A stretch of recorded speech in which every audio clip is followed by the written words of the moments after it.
It's been around 6 years since I first crossed paths with Smokey Saint at the Praise the I Am channel back in late 2018, then a huge Smokey supporter before their eventual, inevitable betrayal.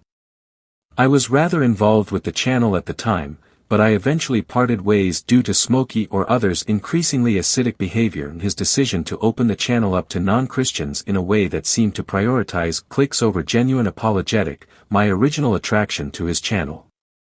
Around that time, I was in contact with so-called friends who claimed to have the dirt on Smokey's past. 3 in particular, Bill Cuthbert, Paul, the Dude Saved Us, Frutivore and Sakyu Kim, Thickshades / Uncle Sam, kept reaching out to me with accusations and threats or encouraging me to make certain types of content or posts which were inflammatory against Smokey or his following.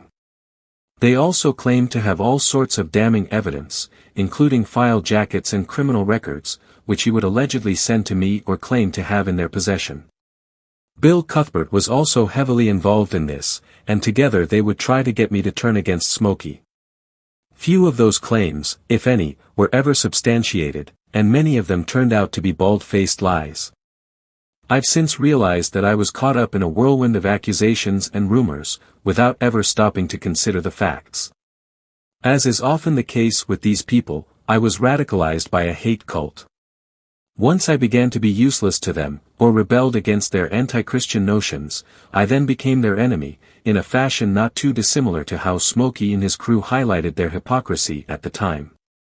Reflecting back, I regret involving myself into the drama surrounding Smokey.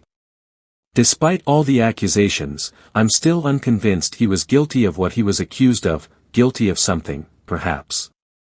And even if he was convicted in a federal courtroom, that doesn't necessarily mean he was guilty of the underlying charges, in this case, sexual abuse. You would think a former sheriff's deputy as well as a lawyer would understand that, but you'd also be forgiven if you didn't realize that these people are probably the most unprofessional people you've ever met. I don't know the exact charges, what I understand is that they did not have to do with sexual abuse as was accused of him. I've learned a valuable lesson about the importance of discernment and critical thinking, especially when it comes to online controversies. I hope my experience can serve as a cautionary tale about the dangers of jumping to conclusions and getting caught up in online drama, committed to being more mindful and discerning in the future, and avoid hate preachers.